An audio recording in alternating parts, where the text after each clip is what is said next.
Bismillahirrahmanirrahim. Assalamualaikum warahmatullahi wabarakatuh. Alhamdulillah, salatu wassalamu ala rasulillah wa ala alihi wa ashabihi wa man walah wa man tabi'ahum bi ihsanin ila yaumil qiyamah. Qala Allahu tabaraka wa ta'ala, ya ayyuhalladzina amanu taqullaha haqqa tuqatih wa la tamutunna illa wa antum muslimun. Wa qala aidan warattilil qur'ana tartila. Wa qala an-nabiy sallallahu alaihi wasallam, afdalukum man ta'allama al-Qur'ana wa 'allamah. Wa qala aidan al-mahiru bil Qur'ani ma'as safaratil kiramil bararah walladhi yatata'ta'u fihi wa huwa syaqqun 'alayhi falahu ajran ila akhiril hadithi aw kama qala an-nabiy sallallahu alaihi wasallam. Amma ba'du. Bapak Ibu sekalian yang semoga senantiasa dirahmati Allah Subhanahu wa taala. Alhamdulillah, di kesempatan siang hari ini kita ada agenda untuk mempelajari tahsin Al-Quran, keutamaannya, ya, sehingga kita bisa menumbuhkan semangat kita untuk semakin dekat dengan Al-Quran. Karena hal ini sebetulnya bukan hal yang baru. Nabi sallallahu alaihi wasallam pernah mengadu kepada Allah. Wa qala rasulu ya Rabbi inna qaumi ittakhadhu hadzal Qur'ana mahjura. Rasul mengadu kepada Allah, wahai Rabbku, inna qaumi, sesungguhnya kaumku, ittakhadhu hadzal Qur'an mahjura, mereka meninggalkan Quran ini ya Allah. Bersedih Nabi sallallahu alaihi wasallam. Ya, maka turunlah susulan daripada perintah itu, ya, atau diperintahkan sebelumnya, warattilil Qur'ana tartila, dan bacalah Al-Qur'an itu dengan tartil. Nah, ini yang kita pelajari ini, Pak. Ya. Pembahasan tentang tartil sebagai pengantar kita, ya, untuk kajian, ya, tahsin Al-Qur'an. Sehingga kita mengetahui seberapa besarnya keutamaan Al-Qur'an ini, di mana Al-Qur'an ini sebagai mukjizat. Ya, Bapak Ibu sekalian pasti sudah sering mendengar bahwa Al-Quran itu mukjizat, betul Pak? Lalu apa yang dimaksud Al-Quran itu sebagai mukjizat itu apa itu Pak? Tahukah kita? Iya juga ya, nah ini kan. Nah, kita terkadang belum ngeh, ya, mukjizat apa? Pokoknya yang penting Quran itu kita meyakini yang luar biasa, ya. Firman Allah, kalam Allah yang agung. Sehingga apapun ketika dia, ya, dekat dengan Al-Quran, itu Allah akan angkat, ya, karena itu sudah menjadi janji dari, ya, Allah Subhanahu wa taala melalui lisan Nabi sallallahu alaihi wasallam, innallaha yarfa'u bihil qauma wa yad'u bihil akharin. Sesungguhnya Allah akan mengangkat derajat suatu kaum ini ketika mereka dekat dengan Al-Quran, dan akan menghinakan mereka, ya, ketika mereka jauh dari Al-Quran. Kembali, mukjizat Al-Quran, apa itu mukjizat maksudnya? Mukjizat itu berasal dari kata al-ajiz, yang artinya adalah lemah. Kata kerja, ya, kata kerja intransitif, lemah, tidak memerlukan objek. Kemudian dijadikan kata kerja transitif, ajaza, yang membutuhkan objek. Yang tadinya lemah, kemudian makna ajaza itu adalah melemahkan. Mukjizat adalah sesuatu yang melemahkan. Sehingga Al-Quran dikatakan sebagai mukjizat adalah bahwa Al-Quran akan melemahkan yang lainnya. Semuanya ketika dihadapkan dengan Al-Quran, maka mereka akan lemah. Kenapa? Karena kemukjizatan Al-Quran, daya yang luar biasa yang ada pada Al-Quran ini, ya. Nanti kita lihat, ada, sebelum kita belajar Quran ini, kita lihat ada, ya, beberapa hal penting. Ini nama saya, mungkin sebagian yang lupa, dulu kan kita pernah ketemu Pak, mungkin sekitar, ya, 15 tahunan yang lalu kita punya pelajaran tahsin di sini.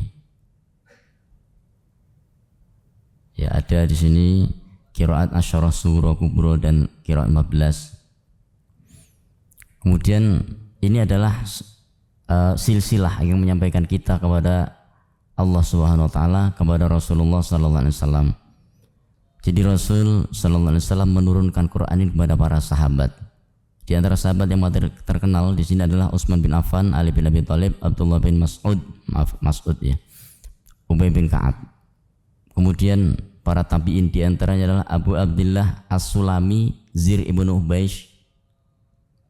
Kemudian mereka punya murid lagi dari kalangan tabi'in yaitu Imam Asim yang wafat tahun 127 Hijriah. Beliau punya murid lagi yang kita kenal dengan nama Imam Hafs bin Sulaiman Al-Bazzaz. Nah, ini yang kita kenal dengan Al-Quran riwayat Hafs. Kemudian beliau punya murid lagi Ubaid bin As-Sabbah An-Nahshali yang kita kenal sebagai Tariq. Kemudian Ahmad bin Sahal Al-Ushnani. Setelah itu Ali bin Muhammad Al-Hashimi. Kemudian punya murid lagi Thahir bin Abdul Mun'im bin Ghalbun. Ini luar biasa. Kenapa saya katakan luar biasa? Karena beliau ini ya seperti bapak-bapak ini. Ya, Thahir bin Abdul Mun'im Al-Ghalbun.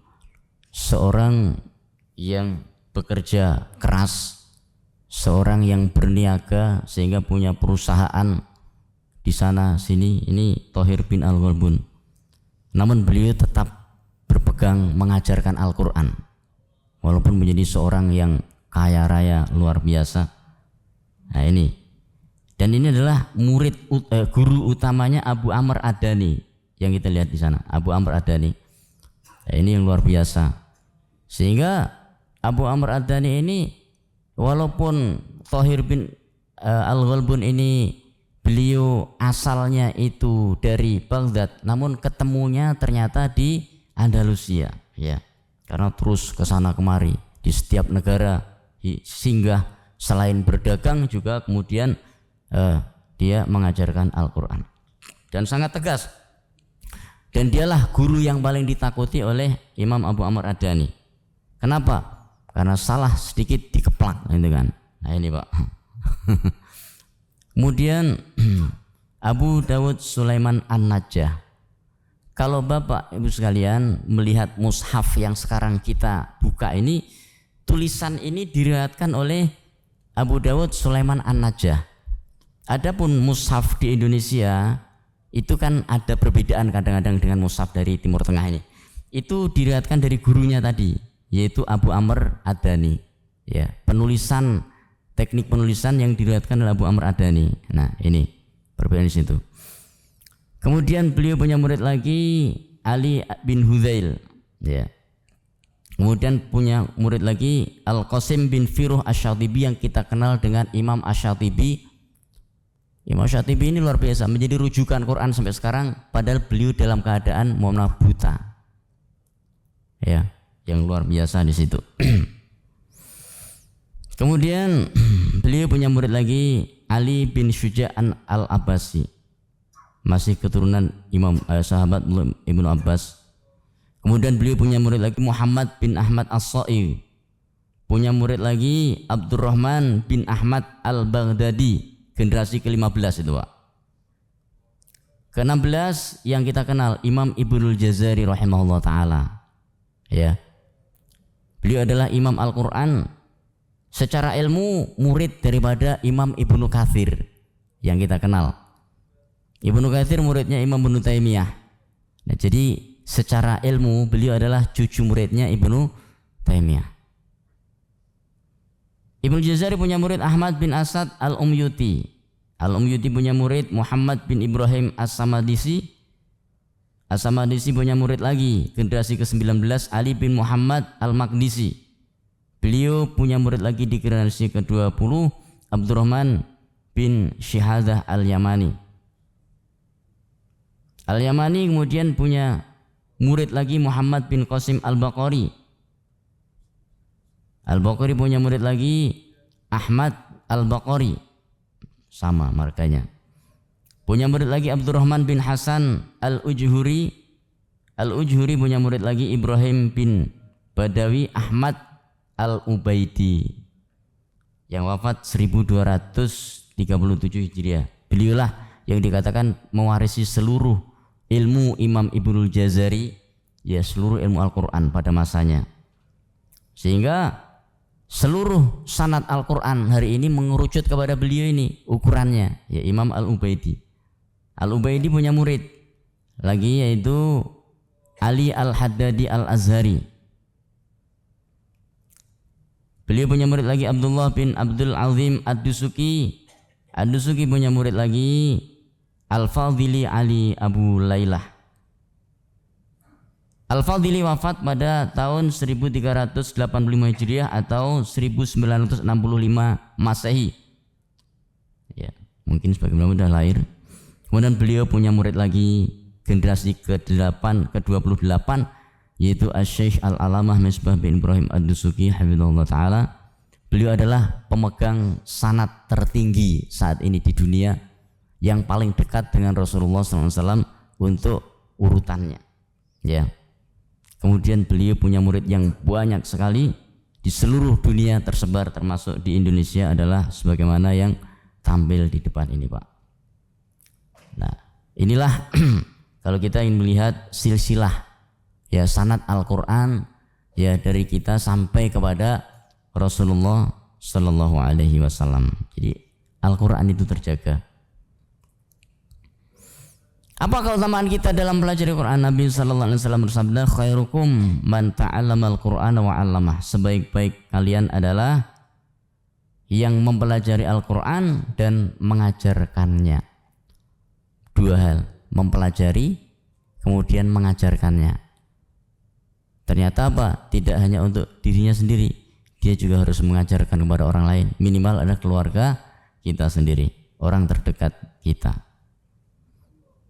Kita lihat bagaimana pengertian hadis tersebut. Asy-Syaikh Ibnu Utsaimin rahimahullah taala mengatakan, hadis ini menjelaskan bahwa baik dan buruknya seseorang diukur pada Al-Qur'an yang ada pada dirinya. Maka untuk menjadi ya yang terbaik, maka hendaklah kita membangkitkan, menghadirkan semangat kita Bapak Ibu sekalian untuk mempelajari Al-Qur'an. Semangat itu ya harus kita munculkan.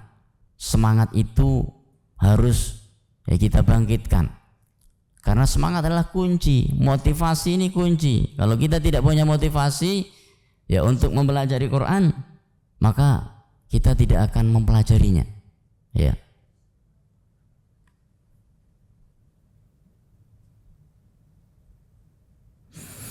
Berkata Imam Zir Ibnu Khubais, tadi disebutkan ya pada generasi yang ketiga, yaitu pada ya tabi'in. Hadis inilah, yaitu hadis sebaik-baik kalian adalah yang mempelajari Al-Quran dan mengajarkannya. Hadis inilah, kata beliau, yang menjadikan saya duduk selama 40 tahun untuk mengajarkan Al-Quran. Ternyata 40 tahun. Zir Ibnu Khubais. Dan bukan hanya itu, Pak, subhanallah. Salah satu murid daripada Zir Ibnu Khubais itu adalah Imam Syu'bah bin Hajjaj atau saudara seperguruannya Imam Hafiz. Ya. Itu luar biasa. Maaf. Jadi Zir Ibnu Khubais ya, itu adalah gurunya Imam Asim. Imam Asim berarti kakek gurunya, ya. Ya, jadi murid atau cucu muridnya dari Zir Ibnu Khubais ini, Syu'bah bin Hajjaj, beliau mengatakan ya bahwa beliau telah, karena hadis tersebut beliau yaitu berarti lebih, Pak, karena waktu itu beliau masih hidup, bahwa beliau telah menghatamkan Al-Quran sebanyak 17.000 kali di masa sepuhnya itu. Itu luar biasa. Kita nggak membayangkan berapa kali kita hatam, Pak, sampai seusia ini berapa kali kita hatam, ya. Apakah kita sudah punya target? Ya, target penghataman Quran minimal 1 tahun, tidak hanya Ramadan saja, misalkan ya setiap tahun minimal 4 kali atau 5 kali misalnya saja. Ya, maka kita targetkan itu, ya.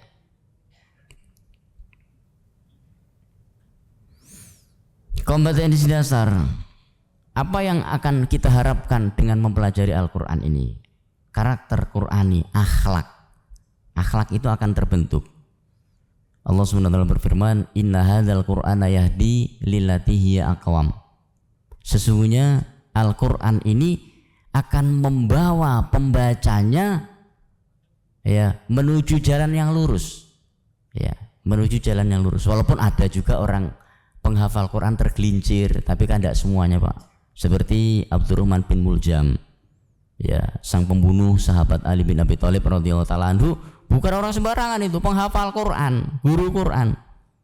Ya, tapi ternyata dia ghafil, itu kan. Di mana ghafil itu adalah lalai. Ya. Ghafil itu lalai setelah dia mendapatkan petunjuk, itu ghafil. Ya, orang kok pinter kemudian dia ya lalai, tergelincir, maka dia adalah orang yang ghafil. Nah, ini target. Yang kedua, kemampuan dalam melafadzkan huruf Al-Quran dengan fasih. Ini sangat dasar sekali, ya. Akhlak Qur'ani. Yang kita harapkan dalam mempelajari Quran ini bukan hanya sekedar bacaan yang bagus, namun akhlak Qur'ani. Taat kepada Allah dan Rasulnya, memuliakan Al-Quran dan ahlinya, bersikap yang mencerminkan kemuliaan Al-Quran ini. Karena yang dibaca itu adalah Al-Quran, kalam yang paling agung, yang sangat mulia sekali, di mana setiap huruf itu akan mendatangkan kebaikan. Kata Nabi SAW, ya, man qara'a harfan min kitabillah falahu hasanatun. Siapa yang membaca satu huruf dari Quran, maka dia mendapatkan satu kebaikan. Wal hasanatu bi asyri amsalihah, dan kebaikan itu akan dikalikan 10 kali lipatnya. Sehingga seorang membaca satu huruf Quran, dia akan mendapatkan 10 kebaikan. Dan bukan hanya itu, Bapak Ibu sekalian. Seorang ketika membaca Al-Quran, melewati lafaz-lafaz tertentu, semua lafaz itu akan mengandung fadilah. Contoh, ya, ketika melewati lafaz setan, asyaitonu ya'idukumul faqara, kita hitung hurufnya. Asyaiton, dia mengucapkan asyaiton, ya, alif, lam, shin, ya, to, alif, nun, dia mendapatkan 70 kebaikan, Pak. Mohon maaf, di dalam Al-Quran ada lafaz famathaluhu kamathalil kalb. Orang yang berkeras kepala menolak petunjuk Allah itu, Allah menyebutkan kamathalil kalbi. Mohon maaf, seperti anjing, katanya Al-Quran.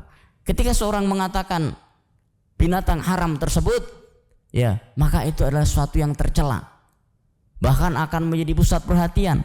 Namun ketika seorang membaca Al-Quran dan melewati lafaz tersebut, kita hitung hurufnya, alif, lam, kaf, lam, ba, mendapatkan 50 kebaikan, Pak. Dan itu tidak ada kecuali dalam Al-Quran. Nah, inilah Al-Quran, ya, yang kita muliakan. Setiap lafaz, setiap hurufnya akan membawa kebaikan pada kita. Ya. Nah, sekarang kita lihat 9 faktor yang menyebabkan kita sukses mempelajari Quran apa. Ini kita lihat. Yang pertama adalah meluruskan niat karena Allah. Tidak ada lain yang kita niatkan majelis kita untuk mempelajari Al-Quran kecuali karena Allah Subhanahu wa taala. Yang kedua adalah tidak menunda waktu untuk belajar. Nanti aja lah. Oh, di kantor sama sibuk. Di rumah aja lah. Di rumah, capek. Besok aja hari libur. Ada kegiatan juga ternyata hari libur kita. Kita tidak perlu menunda waktu. Kebaikan itu jangan ditunda. Ya. Karena ya, para ulama mengatakan ketika seorang menunda kebaikan, hendaklah dia khawatir. Khawatir, jangan-jangan bukan karena ia tidak memiliki waktu, namun karena memang Allah tidak menghendaki kebaikan itu diperoleh olehnya. Khawatirlah jangan-jangan karena Allah tidak meridhoi kita untuk bersama kebaikan ini. Nah, ini bahayanya kita dalam menunda waktu. Yang ketiga adalah tidak menjadikan kesibukan sebagai alasan. Kalau kita beralasan sibuk, semuanya akan sibuk. Yang keempat, menyadari kesalahan dan kekurangan. Ternyata kita ini banyak sekali kekurangan. Ada yang mengatakan, wah saya kalau kok belajar kok banyak salahnya ya. Tapi kalau baca sendiri kenapa nggak ada yang salah? Kadang-kadang kita seperti itu, ya. Ya, lancar, Pak. Ya. Jadi kalau misalkan kita tidak merasakan ada kesalahan, maka fungsi salah satu adanya guru itu adalah untuk menunjukkan di mana letak-letak kesalahan bacaan kita. Ya. Yang kelima, berusaha menerapkan ilmu yang ia pelajari. Artinya dua hal itu, Pak. Yang pertama adalah dalam hal bacaan, yang kedua dalam hal amalan. Misalnya kita membaca, dikoreksi bacaan kita, besok balik lagi. Ketika kita membaca sendiri, kita balik lagi. Jangan. Kita terapkan apa yang sudah diajarkan oleh guru-guru kita dalam belajar tersebut. Nah, itu yang akan mengubah kita. Karena karakter itu akan terbentuk dari kebiasaan. Kenapa kita ini bacaan kita ya banyak yang keliru? Karena kita masih terbiasa dengan bacaan tersebut dari dulu, ya.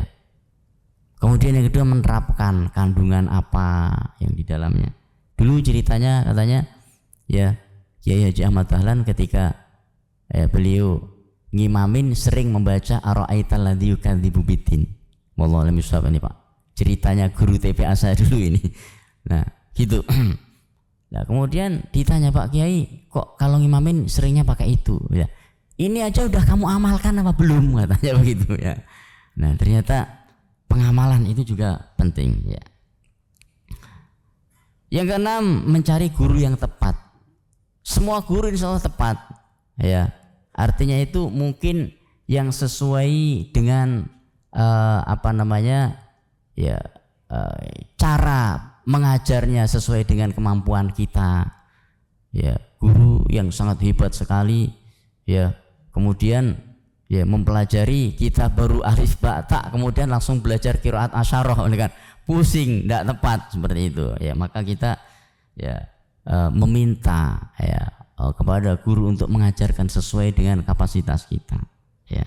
Bersanad, bersambung sanadnya seperti tadi ditampilkan, ya, itu. Kemudian tidak putus asa meskipun lambat, ya, walaupun lambat kita, Pak, ya. Karena kemampuan kita ini berbeda-beda.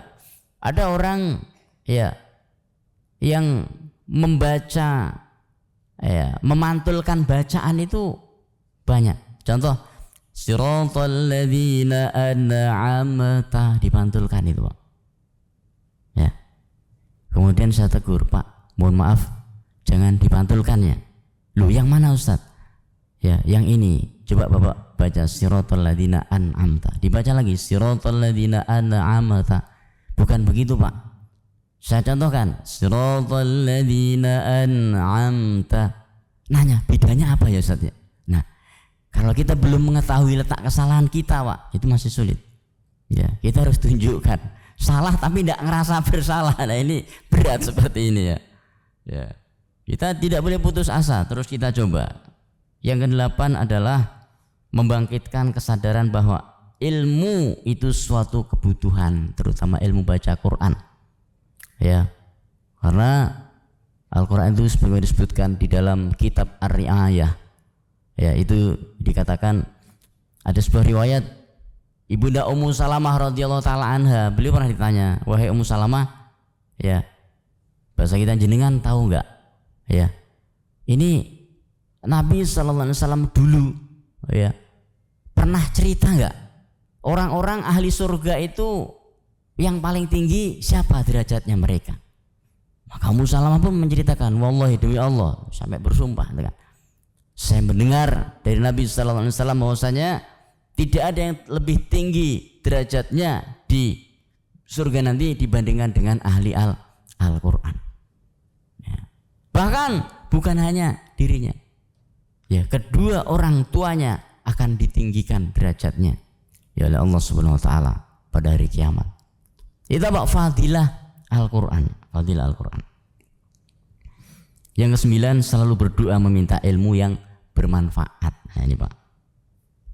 Mohon izin, ini kita sampai jam berapa waktunya Pak? Oh, sampai jam 2. Bukan Bapak yang nggak kuat, saya nggak kuat Pak jam 2 Pak. Ya. Baik. Ya, nanti bisa disemprit kalau kelamaan kan. 9 penghalang. Nah ini kita hindari 9 ini. Lawan dari yang tadi Pak. Ya, niat yang tidak lurus, hati ini harus kita bersihkan. Ya, ketika kita niat belajar dari berbagai macam kotoran yang kita bersihkan. Menunda waktu itu jangan sampai menunda waktu. Selalu beralasan dengan kesibukan, tidak dapat nanti. Ya. Kebaikan harus diprioritaskan. Merasa sudah benar. Nah, ini kan, lu apa yang dipelajari? Wong dari TPA dulu saya sudah belajar Quran. Itu kan. Ya, betul, kita belajar huruf-huruf Al-Qur'an. Anakum ainakum dulu kan itu, Pak ya. Ya. Menerapkan ilmu pada saat belajar. Ya. Pada saat belajar saja, diterapkan ketika di luar belajar dia balik pada bacaan semula. Nah, ini akan balik lagi, Pak. Belajar kepada guru yang tidak tepat. Artinya apa? Ya. Guru yang mengajarkan dengan cara yang tidak tepat, dengan cara yang tinggi seolah-olah dia ya mengetahui segala hal, misalkan ya padahal dia belum sampai kapasitas itu, bacaannya masih kocar-kacir. Namun dia sudah menanyakan berbagai macam bacaan, misalkan saja ya wasyamsi wadduhaha. Ini ada riwayat lain enggak Ustaz bacaannya? Nah, ini kan kita belum sampai untuk membaca dengan benar, gitu kan. Ada lagi yang mengajarkan itu, mohon maaf, dengan metode itu ada di YouTube itu ya. Harus dipenggal katanya. Contoh, diajarkan di situ alhamdulillahi rabbil alamin, dipisah katanya. Ar-Rahmanir Rahim Maliki Yaumiddin. Lho, bisa-bisanya bisa. Alasannya apa? Alasannya katanya alhamdulillahi rabbil alamin. Kalau disambung enggak boleh. Kenapa? Kalau dibaca alhamdulillahi rabbil alamin, ada setan namanya bil'a katanya. Jadi nanti kalau ya kita enggak dipisah manggil setan katanya begitu. Ada. Ini siapa yang ngajarin begini? Maliki Yaumiddin katanya begitu.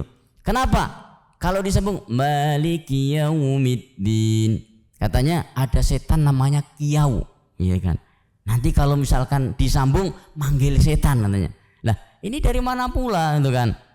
Kita kembali saja, itulah pentingnya. Ya, kita kembali kepada sunnah-sunnah Nabi Sallallahu Alaihi Wasallam. Bahkan membaca Quran ini adalah salah satu sunnah yang sangat dianjurkan. Itu disebutkan, ya. Kata sahabat Abdullah bin Mas'ud radhiyallahu taala anhu, beliau mengatakan al-qiraatu sunnatun muttaba'ah. Bacaan Quran itu adalah suatu sunnah yang caranya tidak boleh sembarangan. Caranya harus mengikuti cara Nabi SAW. Kita kan selama ini, sholat, daurah sholat, datang, sholat saya udah bener belum ya ini? Nah itu kan, penuh masjid Pak. Oh ternyata cara sedekap yang bener begitu, cara angkat tangan yang bener begitu, bukan begini, gitu kan. Oh cara sujud ternyata begitu, ya, ya, dipelajari. Oh cara menghitung zakat begini, dipelajari Pak. Begitu daurah membaca Quran, 2 orang Pak yang ikut Pak. Padahal adalah sunnah yang sangat dianjurkan sekali. Ya, justru apa namanya yang membutuhkan, yang menyadari itu adalah ya mereka-mereka yang memiliki ilmunya. Saya beberapa kali ngisi daurah Al-Quran itu Masya Allah, justru pesertanya itu bukan santri Pak yang banyak Pak. Di antara ustadz-ustadz yang isi di sini pun ikut daurah itu. Loh Ustadz antum ikut daurah ini? Nah, iya, karena beliau membutuhkan Al-Quran itu. Justru para ustadznya, ustadz-ustadz di pondok-pondok pesantren itu mengikuti.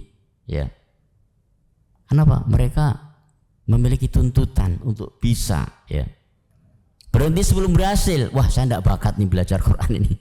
Nah, bukan masalah bakat atau tidaknya Pak, masalahnya istiqomah. Ya, karena Allah SWT menyebutkan la yukallifullahu nafsan illa wus'aha. Waktu itu dalam satu daurah ada yang nggak mau mengucapkan huruf dot karena disebutkan bahwa huruf dot itu adalah tepi lidah yang diangkat bertemu dengan gigi geraham atas. Praktek satu sampai dia afan Ustaz, nanti saja. Sampai dia lagi enggak mau lagi. Loh kenapa? Afan, karena anak enggak punya gigi atas Ustaz ini. Giginya enggak punya yang geraham atas itu. Enggak bisa praktek. Nah seperti itu berarti apa? La yukallifullahu nafsan illa usaha. Allah tidak membebankan kecuali sesuai dengan kemampuannya. Tidak menyadari bahwa ilmu adalah suatu kebutuhan. Nah, tidak memohon kepada Allah karena dianggap mudah. Gampang nih Quran. Orang dari dulu makanan sehari bakta kok. Ya bisa kan. Nah, ternyata tidak semudah itu. Ya Bapak Ibu sekalian ya. Definisi tahsin, apa yang kita pelajari dalam tahsin itu sebenarnya? Secara bahasa tahsin adalah memperbaiki, ya islah, ya. Seorang yang tahsin itu adalah orang yang dibengkelkan, ya, memperbaiki. Sedangkan secara istilah adalah tahsin adalah tajwid, yaitu mengucapkan setiap huruf Al-Qur'an sesuai dengan makhraj dan sifatnya. Dua hal, makhraj dan sifat, ya. Itu, Pak. Makhraj itu apa coba? Di sini ada enggak ya? Makhraj. Ya, belum ada. Makhraj dan sifat. Tahukah kita makhraj itu apa? Ya, makhraj itu adalah tempat keluar, gitu kan. Tempat keluar. Secara bahasa makhraj itu tempat keluar. Secara istilah makhraj itu adalah sumber suara di mana huruf itu diucapkan. Contoh misalkan ketika seorang mengucapkan huruf dza, kita lihat lidah saya misalkan. Dza kelihatan sedikit ya. Ujung lidah bertemu dengan ujung gigi jari atas. Dza. Berarti apa?